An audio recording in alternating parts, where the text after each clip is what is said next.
Hola, ¿qué tal? Sean bienvenidos a un podcast más académico. Eh, Esta es la continuación de los tres podcasts que hemos realizado, es el tercero. Es importante mencionar que estos podcasts tienen un objetivo académico. Menciono que le mandamos un saludo ahí a la doctora Rosario Edith Ortiz Félix, responsable de la materia que llevamos a cabo, que se llama Enfoques de Investigación en el programa de doctorado en Ciencias en Enfermería. Eh, Vamos a continuar, como lo mencioné, con los siguientes pasos de la investigación cuantitativa. El día de hoy pues tenemos invitada a la maestra Jessica Yasmín Leiva Perea, buenas tardes, muchas gracias por el espacio. Es importante mencionar que ella ya estuvo en el primer podcast con nuestra compañera Kareli, que el día de hoy se encuentra ahí tras las cámaras. Estamos grabando totalmente en vivo, por lo que si escuchan algún ruido o algo, pues saben que es por lo que se está haciendo con esa calidad, ¿no? Entonces, vamos a dar inicio a la temática. En el podcast anterior terminamos hablando sobre lo que era la población, la muestra, pero quedó pendiente hablar sobre un tema muy importante que es el muestreo. Así es, que como ya lo mencionaste, forma parte de ese paso y que es la manera de cómo vamos a seleccionar nosotros esa muestra. Esa ¿Qué muestra, plan ¿sí? vamos a seguir para elegir a los participantes? Existen dos maneras para la selección, que son los no probabilísticos y probabilísticos.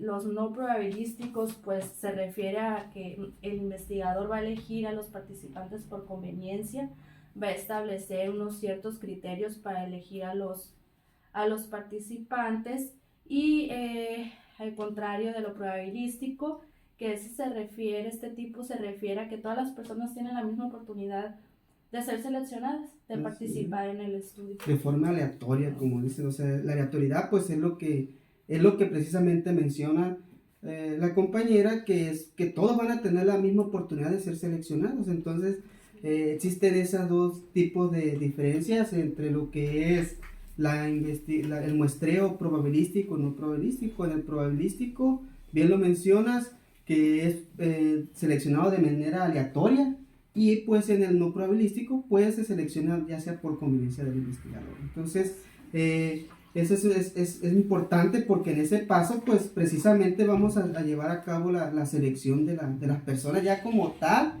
que van a participar en nuestra investigación, que es donde vamos a ir al campo de acción a hacer la recolección de la información, y es donde vamos a decir qué personas van a participar y van a ser parte, como lo mencioné, de nuestra investigación. Así es. Bueno, pues vamos a el siguiente paso que menciona dentro de lo que es la investigación cuantitativa, es hablar sobre los métodos de medición. Es algo muy importante, que incluso ya lo habíamos hablado en la parte de las variables. En algunos de los pasos donde se deben de conocer las variables independientes y dependientes, hablamos un poco de esos métodos de medición. ¿Qué nos puedes hablar Así es. sobre eso? Que va relacionado, como ya lo mencionaste, se abordó en un paso anterior de manera general, pero en este paso nosotros vamos a definir el nivel de medición de las variables. Hay que tener en cuenta que los instrumentos que nosotros vamos a utilizar para la recolección de datos pues tienen diferentes niveles de medición eh, de las variables, y tenemos principalmente la literatura nos habla de 4 niveles de medición. Sí. Empezando, vamos a iniciar de lo más inferior a lo más alto, que la primera es lo nominal, y ahí tenemos esos valores que se pueden, ¿cómo les puedo decir? Agrupar en categorías, pero que no llevan un orden, que esa es una diferencia muy importante del nivel de medición que sigue, que es el ordinal, que ahí también vamos a agrupar en categorías, pero ahora sí con un orden, como por ejemplo nivel socioeconómico, podemos tener la educación. Esos son algunos ejemplos de los que podemos mencionar. Llevan un orden, es decir, que ahí sí el orden pues importa, a Así es. diferencia de lo nominal. que en lo nominal yo creo que algunos de los ejemplos que podemos dar pues puede ser el género, la religión, que Sí, si nos ¿no? damos cuenta que pues no, realmente no llevan un orden, es decir, que un valor no sigue el otro, que es a lo que tú mencionas sobre lo que es el ordinal. Y los otros dos niveles de Niveles de medición, medición. Pues tenemos de intervalo, que en ese nivel de medición existe un orden, nos vamos como abordando las características del nivel de medición anterior. Aquí sí hay un orden, hay una distancia determinada entre un ambos, valor y otro. entre un valor y otro, exacto, y aquí hay un cero convencional, hay un cero, como podemos tomar en cuenta la temperatura, puede ser un ejemplo de ese tipo Así de es que medición. el cero, importante mencionar que en este caso el ejemplo que tú mencionas, el cero, es que no significa como tal ausencia de temperatura, Así significa un es, valor de la temperatura como tal, pues, que puede ser por debajo de 0 grados o por encima de 0 grados, que es yo no creo que es uno de los determina. ejemplos más claros que podemos ver en cuanto al tipo de medición de razón, Así es, que, digo, de que eso es muy intervalo. importante, el cero, como lo mencionas, no determina en el ejemplo de la temperatura ausencia en comparación del de razón, Del de razón que es como tal. el nivel de medición más alto considerado, que aquí también tenemos un orden, tenemos una distancia, pero aquí el cero ya sí se le Sí, puede dar ese valor un como valor como tal, por tal. ejemplo, la edad es un ejemplo de nivel de medición de razón. Así es, nosotros podemos encontrarnos con pacientes que van a tener menos de un año y que normalmente lo representamos por meses de edad y no significa que el cero significa ausencia de edad, como lo mencionamos en el ejemplo de intervalo. Entonces es importante mencionar que aquí el cero pues sí tiene un valor como tal y representa algo dentro de ese nivel de medición. Como tú lo mencionaste, es importante entonces también saber qué tipo de instrumento vamos a utilizar para llevar a cabo la medición de esas variables, que realmente el instrumento mida la variable de estudio, las variables que se tengan que medir como tal con el nivel valga la redundancia, de medición que tienen esas variables. Entonces, el instrumento, al momento de hacer la selección del instrumento, es importante que como tal sea lo que va a evaluar como tal nuestras variables, pues valga la redundancia y la importancia de repetirlo, pero creo que desde un inicio Es cuando muy estamos importante. haciendo la selección de la muestra y que ya sabemos nuestras variables y todo, pues es importante ya tener en mente pues instrumentos que pues normalmente tomamos instrumentos que ya están validados, que son instrumentos que ya han utilizado en otras investigaciones que tienen confiabilidad y validez como tal, y pues que podemos utilizarlos como tal. Así es. Entonces, yo considero entonces que podemos hablar del siguiente punto, que es sobre la La recolección de recolección de los datos, datos. una parte fundamental. Yo creo que lo hemos mencionado en todos los pasos, pero pues como es la investigación cuantitativa, pues es objetiva como tal, entonces es la importancia que radica en cada uno de los pasos seguirlos como tal. Así Entonces, es. el siguiente paso es la recolección de los datos. Así es. Y aquí hay un punto muy importante que tenemos que tomar en cuenta antes de recolectar los datos. Hay que tener claro que nosotros antes de iniciar con la aplicación de un instrumento tenemos que tomar en cuenta esas consideraciones éticas que son establecidas en el Reglamento General en materia de investigación en En salud. salud, así Así es, que nosotros para trabajar con seres humanos necesitamos tener su autorización y eso se hace mediante un consentimiento informado que tiene que estar bien explicado, que de hecho pues forma parte de este reglamento. Tiene que estar bien explicado, los participantes tienen que entender cuál es el objetivo del estudio y mediante su firma o su huella, un representante legal, en caso cuando no es posible, darnos su autorización. Así es, yo creo que esa parte de que las personas que van a participar en nuestro estudio pues tengan conocimiento a lo que se les va a preguntar o a lo que se les va a realizar en caso de un procedimiento. Entonces, el consentimiento informado, además de llevar cada uno de los artículos con los que deben de contar para el consentimiento de las personas, pues es que queden claro y entendible, como tú lo mencionas, que las personas entiendan de lo que van a participar. Entonces, pero también es importante mencionar que cuando no son adultos, que son niños, ¿qué es lo que se debe de llevar a cabo?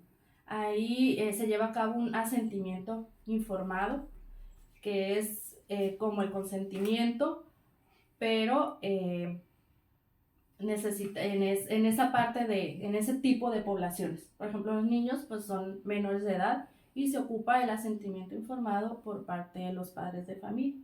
O Así como ya es. lo mencioné, un representante legal que pueda Un tutor firmar. legal que sea quien esté a cargo tal vez del consentimiento de la persona que pues por razones legales todavía pues no puede firmar ese consentimiento o por sí, por su propia cuenta pues decidir participar en esa investigación. Entonces es importante mencionar que esos aspectos legales y éticos pues se deben de tomar en cuenta. Y también mencionar pues que cuando haces un estudio de investigación, pues por lo regular debe de someterse a un comité, que este sea evaluado toda la parte metodológica y en sí todo el estudio para que sea avalado de que cumple con esos criterios como tal y llevarlo a cabo. Entonces es en el momento en que el momento que se cumple con tal esos criterios, es importante pues que ese comité lo avale como tal y pues que se lleve a cabo y llevarlo ya a la parte de la recolección de datos, que es lo que vamos a hablar en este siguiente punto. Así es. También tomar en cuenta cuando vamos a aplicar en aquellos grupos vulnerables, que también es un artículo que tenemos que respetar cuando las personas no hablan nuestra misma lengua, que podemos tener a personas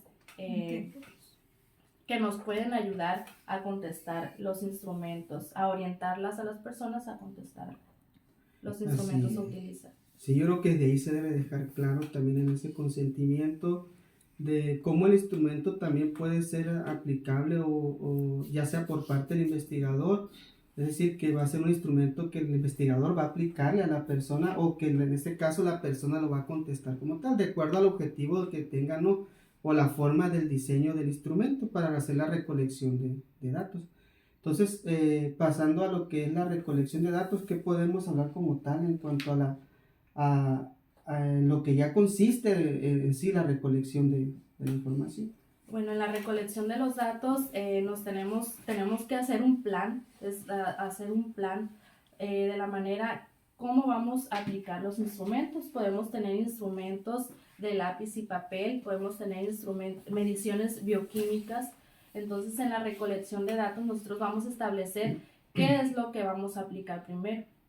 Así, yo creo que una de las experiencias que tenemos nosotros durante el proceso del programa de maestría, durante nuestra tesis, que fue además de la aplicación de un instrumento de lápiz y papel, pues fue la recolección de una muestra de sangre, que también esa debe de estar bien delimitado dentro de nuestro apartado de la investigación de la tesis, pues bien detallado ese procedimiento como tal, lo que se va a utilizar, de qué manera y en qué momento como tal se va a llevar a cabo dentro de la recolección de la información. Entonces debe de estar detallado. Y posteriormente, una vez que ya tenemos y hemos recolectado la información, pues ¿qué vamos a hacer con esos resultados que obtuvimos? Bueno, ahora sí vamos a analizar los datos. Tenemos dos tipos de análisis de datos. Puede ser descriptivo, es decir, que nada más vamos a utilizar frecuencias, las medidas de tendencia central, medianas, modas. Y tenemos la estadística inferencial, que ahí sí vamos a hacer, vamos a utilizar pruebas para determinar ya sea relaciones o hacer predicciones también. Así es. Yo creo eso que, entra dentro de la estadística. yo creo que ya hablar de la estadística como tal, pues es un tema muy amplio que es importante. Yo creo que a lo mejor hasta pudiera ser tema de un solo podcast, hablarlo sobre la estadística, porque pues existen diferentes pruebas que de acuerdo a lo que en el objetivo precisamente, que aquí es cuando vamos a ver lo que te planteaste en el objetivo, pues es lo que vas a buscar con esas pruebas, contestarlo como tal. Entonces, yo creo que pues ahondar en ese tipo de temáticas de estadística inferencial pues es muy amplio, porque existen muchas pruebas que van a poder contestar o dar o como tal contestación más que nada a lo que son los objetivos, y en aquellos estudios donde nos planteamos hipótesis pues también comprobarlas bajo esas pruebas estadísticas, ¿no? Así es. Entonces, ya vimos lo que era el método de medición, ya vimos el proceso de recolección de datos, y pues ya hablamos un poco de lo que era el análisis de datos.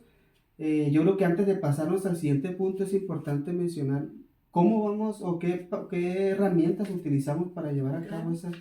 En nuestra experiencia hemos utilizado un programa, un paquete estadístico como el SPSS, que ese programa nos ayuda a analizar esos datos, y que es muy noble, es muy bueno, muy accesible para Sí, yo utilizar. creo que se requiere pues ciertas habilidades y conocimiento para manejarlo. Sin embargo, pues es algo que la experiencia en el camino se va aprendiendo, ¿no? Entonces, igual nosotros durante nuestro proceso académico de maestría, pues es algo que nos enseñan a utilizar, y que pues durante todo el programa de maestría y ahora en el doctorado, pues nos estamos familiarizando con él. Y mencionar pues que no es el único tampoco paquete estadístico, incluso pues el más básico, que es el Excel, también se puede utilizar, pero sin embargo pues también tiene sus complicaciones al momento, o requiere también conocimiento, ¿no? para hacerlo. Y incluso dentro de uno de las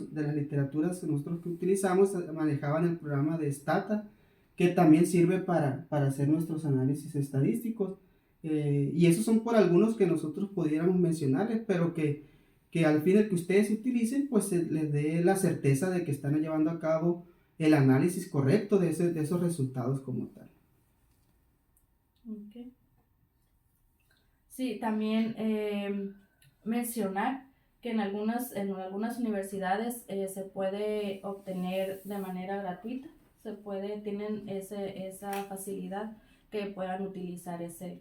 Así es, la instalación como tal del programa dentro de sus computadores. Eso yo creo que es algo muy importante, porque tal vez adquirirlo pues de manera personal sale un poco costoso. Entonces, en algunos programas como el que estamos manejando nosotros en el programa de maestría y de doctorado, es decir, de posgrado, ahí en la universidad, en la Facultad de Enfermería de Los Mochis, pues tenemos la facilidad de que nos los pueden instalar de manera gratuita.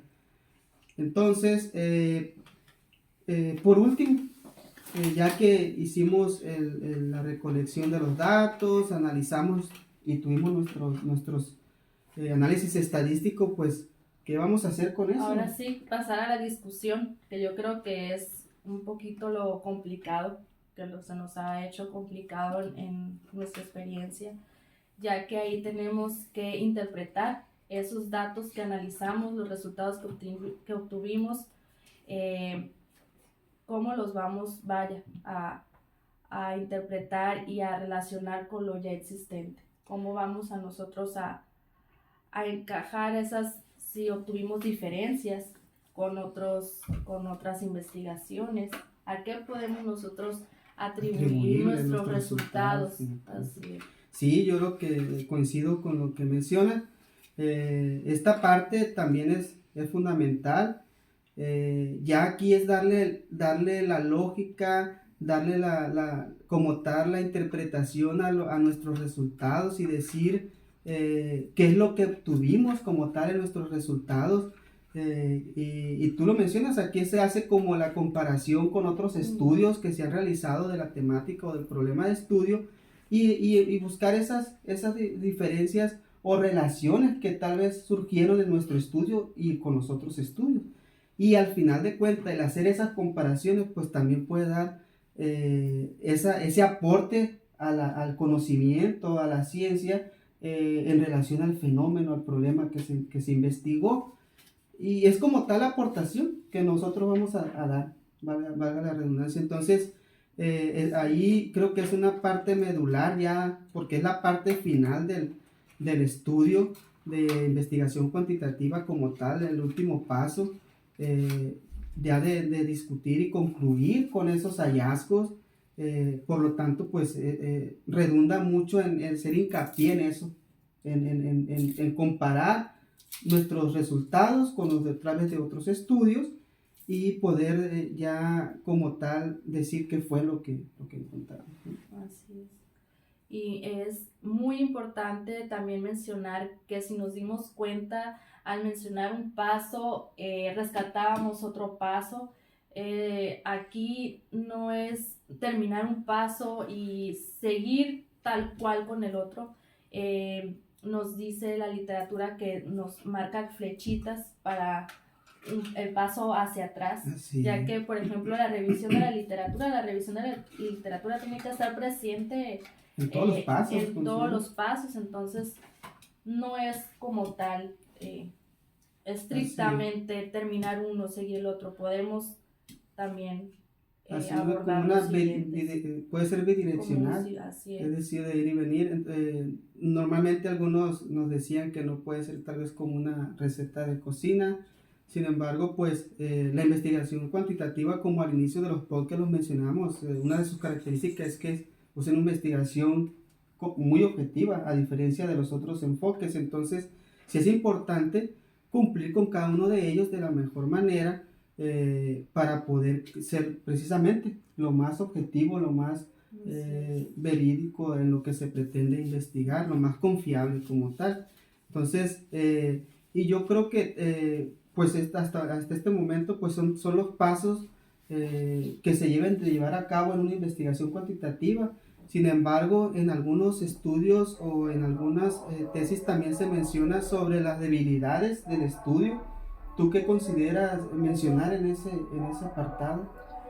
Bueno, como en la mayoría de las investigaciones vamos a tener limitaciones que nos encontramos en el camino y es muy importante establecerlas. Es válido reconocer qué fue lo que nosotros, qué debilidad tuvimos para que los futuros investigadores las tomen en cuenta y también hacer recomendaciones en base de esas limitaciones que tuvimos, que es lo que sigue. Así es, yo creo que de ahí puede surgir esa laguna que normalmente es el coco de esa laguna de conocimiento, que es lo que pues en futuras, como tú lo mencionas, en futuras investigaciones, qué es lo que se recomienda investigar o lo que nosotros, al momento de que hicimos nuestros resultados, que tal vez esa parte quedó ese vacío de conocimiento que para futuras investigaciones se hace las recomendaciones de que se estudie. Tal vez ya sea en agregarles algunas variables o esa variable pues verla a veces hasta desde otro enfoque o con otro tipo de diseño a un nivel más elevado. Entonces, no sé si quieras aportar algo más ya para cerrar el podcast. Y también reportar los datos que obtuvimos tal cuales. Ya sean, a lo mejor no fue lo que nosotros, si nos planteamos una hipótesis, a lo mejor no fue lo que nosotros queríamos, pero hay que reportarlo porque eso nos da pie a lo que es. Ok, pues yo creo que pues hasta ese momento ya hemos hablado de cada uno de los pasos de la investigación cuantitativa desde el podcast 1, 2 y en este tercer podcast.